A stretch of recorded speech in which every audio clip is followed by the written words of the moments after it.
Hey YouTube, welcome back to my channel. If you're new here, my name is Melissa and my channel is all about psychiatric drug withdrawal reactions and recovery. And it draws on my 7 years experience in this community and from my own very difficult and painful 4.5 year journey. And the probably, I would say, 1,000 people I've talked to at this point, both formally as a coach and informally just in my conversations with people. And the purpose of this channel is to provide hope and also to talk about patterns that I see when talking to people, topics that come up frequently, because often if one person is asking about them, then there's probably many people wondering about that. And so I just share that information on this channel. And it's none of it's meant to constitute medical advice, it's just sharing those experiences. So, the video today is about the dangers of black and white thinking in this withdrawal community. And I've made videos about this or similar topic in the past, but I think it's something that needs to be talked about regularly because it is such an issue. So I'm going to be referring to my notes here again. So, one of the questions that people ask me fairly often is what happens to my underlying condition after withdrawal? Or, maybe they were dealing with some mental health issues before taking the drug, and obviously some people are because that's why they're given these drugs. But there's also a lot of people that I've talked to that are given psychiatric drugs for other reasons, like hormonal issues or grief, or I mean, there's insomnia. There's a whole host of reasons why people get prescribed these drugs off label. And then after they go into withdrawal, or maybe they have an adverse reaction, they develop all of these psychiatric symptoms, these neurological symptoms that they didn't have before. But obviously, there are people, myself included, I've been very open on this channel about my struggles with anxiety disorder and OCD tendencies before I ever took psychiatric drugs, which I was placed on because of a situational depression when I lost my job. So I can relate to this question, and there's a few different answers that I have to this. So, one of the main reasons that people fear their original condition is because they now are unable to take psychiatric drugs. And in our medical system, that is typically the first line of defense. You present with any type of mental health problem.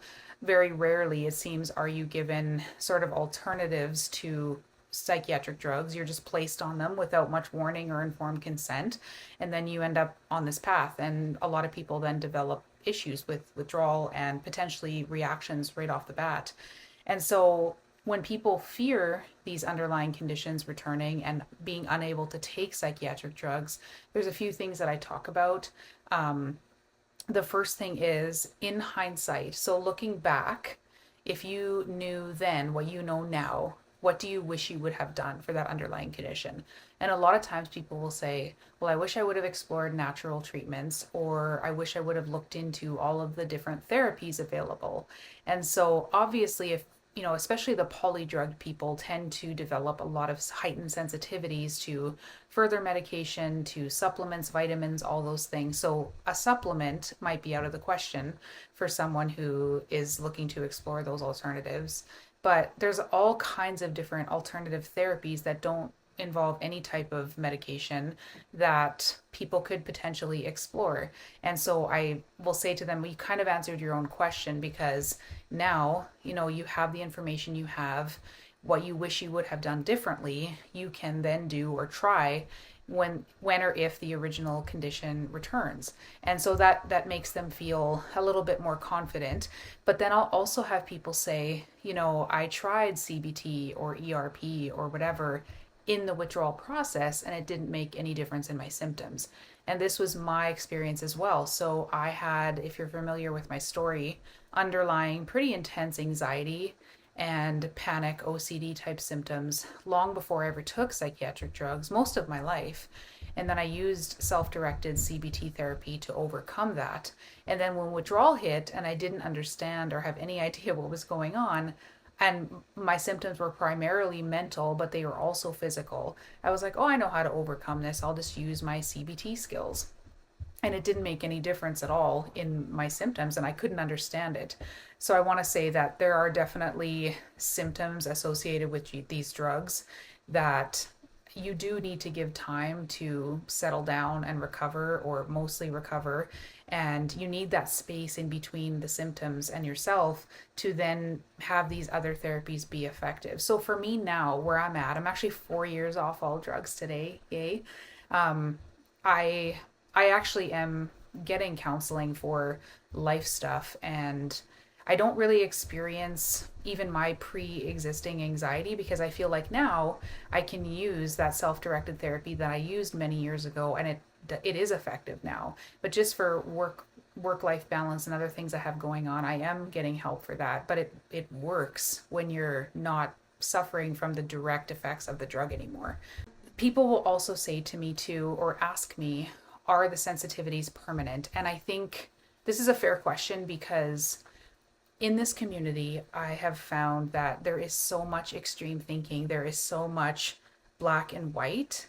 And I just think that that is dangerous for people who are so vulnerable. So, an example again would be not necessarily their underlying condition and how to treat, but they're like, I can't ever get sick in the future. I can't have anything ever happen. I can't get an infection. I can't essentially live a normal life because I'm unable to tolerate any medications. And so this can lead and has led to devastating consequences, which makes me so angry because I mean, obviously, like I've said so many times on this channel, there are outliers and there are different situations, but the vast majority of people, it these sensitivities diminish over time. So for myself, early in my withdrawal, I avoided so many things. I mean, I was afraid to shampoo my hair. I didn't want any type of chemicals. I didn't use nail polish. I didn't really put anything on my skin. I barely wore makeup. I never ever took a supplement or a vitamin as long as I could avoid it. I was just terrified of any type of chemical influence, and I was reactive to caffeine, and I had a reaction to hair dye. I had a reaction to steroid nasal sprays, even a little bit further along in my journey. And now, and I was exercise intolerant. Now I can do the full type of cardio circuit workouts that I enjoyed for many years prior to this nightmare, and I don't have any consequences. I can drink caffeine. I just had a mocha and I don't have any type of symptoms. And so I think again, it's important not to say always or never in this community because that happens so often, and people feel terrified by that, understandably, and despaired by that type of messaging. And I personally believe that there's kind of two phases to this. So initially it's the resolving of the symptoms, and then that resiliency and that desensitization of the nervous system then happens over time. And that's where I'm at right now. Like I was just saying, these always and never statements are harmful because they create a sense of fear, panic, and a sense of hopelessness. And telling someone they can never take another medication again, they can never. I understand on one hand why they say this in these communities because they're trying to help people, they're trying to prevent further harm. They're trying to just make people understand, I guess, what happens when they have these compromised nervous systems. But I think, and I hear this so often when I talk to people, that people are believing that this is never ending. And that, so they'll say to me, like, how am I ever going to prevent sickness? How am I ever going to prevent all of these things that might require any type of treatment? And that's my answer, is that typically as the symptoms resolve and you get further and further along, those sensitivities tend to diminish, because often they are a nervous system response. The nervous system is perceiving threat everywhere. And so, especially, I think when you take anything in the shape of a pill, even if it's a vitamin, a supplement, you're having that reaction because of what you've been through, the trauma of what you've been through. But this can carry into foods and, I mean, all different kinds of chemicals. And I'm not ever saying or implying that that's not real. It is real. But I do believe that and I've seen that over time, as the nervous system settles and stops perceiving threat, then those sensitivities tend to greatly diminish as well. And obviously, when you are terrified of all of these things and your life becomes a minefield, that's going to worsen symptoms, and that heightened fear. And I've talked about it on this channel before. I've called it second fear, when you're adding to the already debilitating and scary symptoms of withdrawal, that messaging, that never this and always that, it just makes the fear worse, which then again contributes to worsening symptoms, an incredible amount of stress in an already vulnerable and sensitive system. And I just think it's unnecessary. So I want to talk about too the tunnel vision that we get in this withdrawal community. So I want to acknowledge, of course, that withdrawal is very real, very painful, very difficult, and debilitating in a lot of ways. We must avoid the tunnel vision of, I think we can kind of get trapped in that mentality of, for years and years and years and years, everything that we experience can be or attributed back to withdrawal. So I want to preface that by saying I absolutely believe that these drugs cause devastating effects. I mean, there's no denying at all what I went through. Absolutely. And everything that I tried, the thousands of dollars of supplements in my first withdrawal, all of the therapies that I tried, just everything that I did, it just did not make a difference in my symptoms until enough time had passed. And so I'm acknowledging 100%. I hate these drugs. I hate them and what they do to people without being provided informed consent. But I think too, again, my stance on everything pretty much is to try to take a balanced approach because, for instance, the highest population of people that I talk to personally are middle-aged women.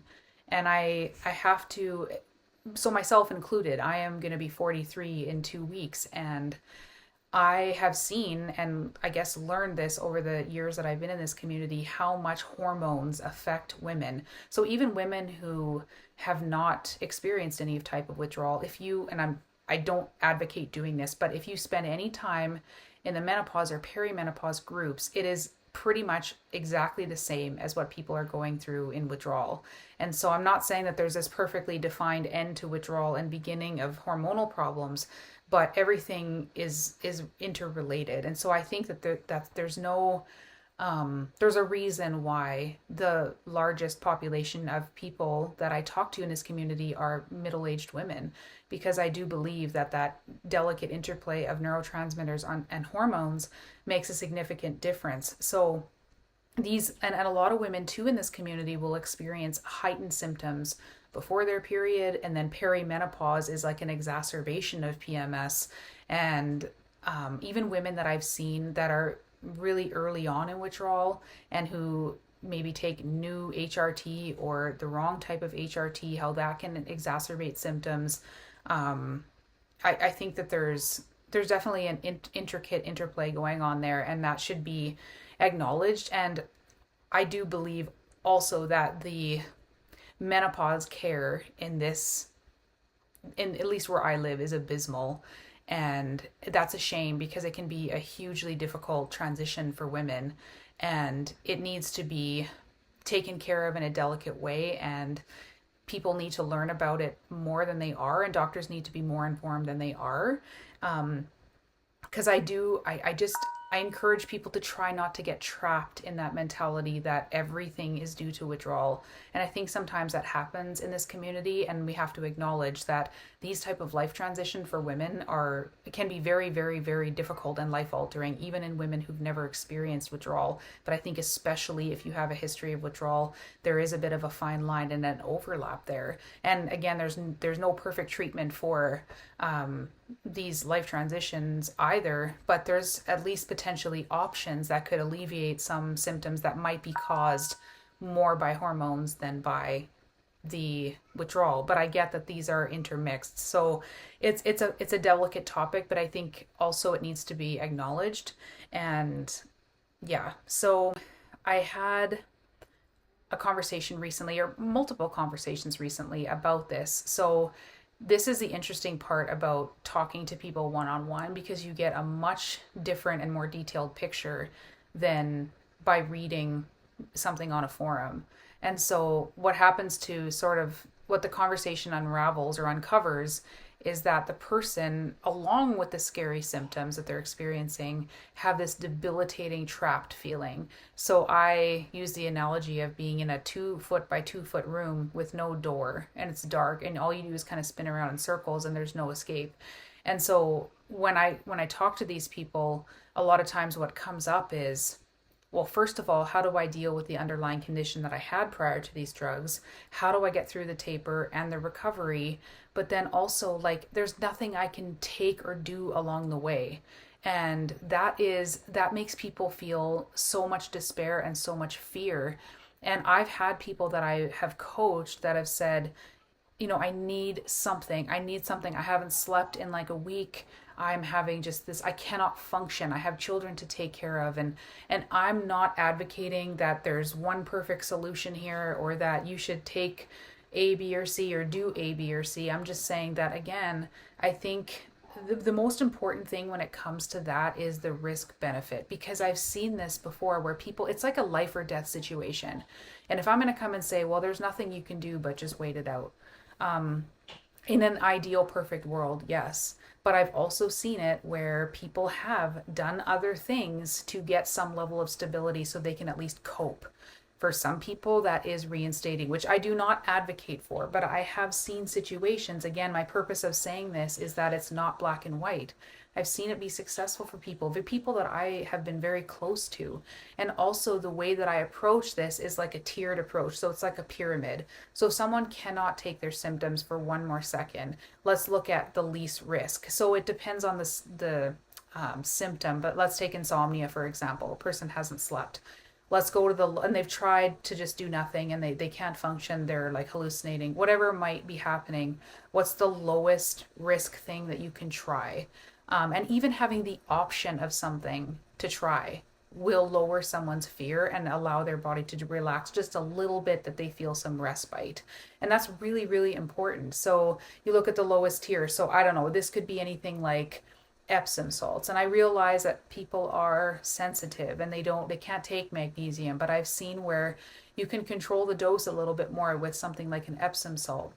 You can start with just a shake in the tub and then you can build up, and even if they, like, at least if they have that option. And I've had people that have had debilitating insomnia where they're just emailing me every single day, I can't take it, I can't take it, I can't take it.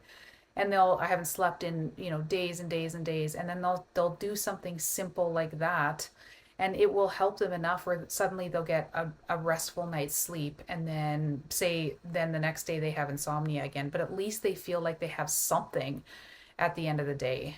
Or it could be, I don't know, a sleepy tea, or these are just examples, just hypothetical examples. And then you move up the ladder to riskier and riskier. Okay, so a lot of times doctors just jump to the riskiest thing, but you start low, just if you feel like and even too, like, just the option of having options calms people down. So another great example of this is beta blockers. So beta blockers are, a blood pressure medication, but they are prescribed sometimes for anxiety and for akathisia and just for like the really difficult physical symptoms. And people have, myself included, experienced a lot of relief with beta blockers. What I've noticed is that a lot of times people don't take a high enough dose or titrate up to a dose where they get relief. They'll try one 10 milligram pill and it won't do anything. And they'll be like, well, this doesn't work. And maybe it doesn't. I mean, everybody responds differently. But people too, if they even get a slight reduction in symptoms, or they even have the option of, okay, I've got these in my back pocket, just that like safety blanket of having something to turn to will calm people down. It's like a psychological crutch. And I think that's really, really important, because again, the extremes of you can't do this, you can't do this hits GABA, this hits serotonin, this. I mean, I think it nearly drives people crazy, and it adds to the fear, it adds to the symptoms. So I just wanted to say that. Obviously, again, the ideal is to stay off everything, and that is, in a perfect world, what everybody does. But also, we live in an imperfect world. We live in a world where everybody is different, and you have to factor in all of what this does to people's psyches, because we're not just, again, a series of chemical reactions. Like, people have to deal with this on a mental level. And so how do you provide some type of out for them, or some type of, okay, there's a little tiny door in my 2x2 room. That can take people a long way. So I needed to mention that. So basically, at the end of the day, I really encourage this non-black and white thinking. And some people might take that as, well, you're just being too neutral and there's not any practical solution to this or advice. But what I try to do is provide people with different options. Okay, here's, you could try this, but this might happen. You could try this, but this might happen. Have you tried this? Or let's explore this, or let's look at your past history. So this can be especially true with tapering and holding. So a lot of people will say to me, oh, but this person tried to do this and here's what happened, or this person didn't do that and here's what happened. And what I say is, look at your own pattern, because again, this is so individual and you have to weigh the risk benefit for your own situation and look at your own patterns to determine what is the most likely outcome if you do this based on your past. And that can also bring people a lot of relief, just being like, yeah, you're right, when I did this, it helped. Or but then they'll have someone scaring them and saying, oh, but someone so and so told me not to do this and not to do this. And I never tell people what to do, but I'm like, I try to provide options and risk benefit analysis to the best of my ability. Obviously, I'm not crossing into medical advice, and in certain situations, I will always say this needs a doctor's advice. But if it's just symptom management and coping skills, I feel like I have enough experience that I can at least provide some type of option for people that at least gives them a little bit of breathing room. So I'll leave it at that. Let me know your thoughts on this. Do you agree with me? Do you think there is too much extremism? And again, I always try to acknowledge, like, the reason these groups exist is they're trying to help people, and I'm not saying they have a malicious intent, but I think it can quite quickly go too far the other way, and you have to consider everybody's situations, because also there are people who are, say, retired, or they have other people that can fully take care of them financially, emotionally, or whatever, support them in every way, and they don't have maybe the responsibilities of needing to maintain a job, taking care of small children. You have to factor that in, because some people can just, however difficult things get, whatever the situation might be, they can just kind of rest and recover, as much as they can. And then there's other people who have massive responsibilities and obligations, and you have to factor that into how you approach talking to them about their situation, because not everybody has the same options. So that's another thing I wanted to mention as well. So yeah, let me know your thoughts on this, and I'll see you guys next time. Bye.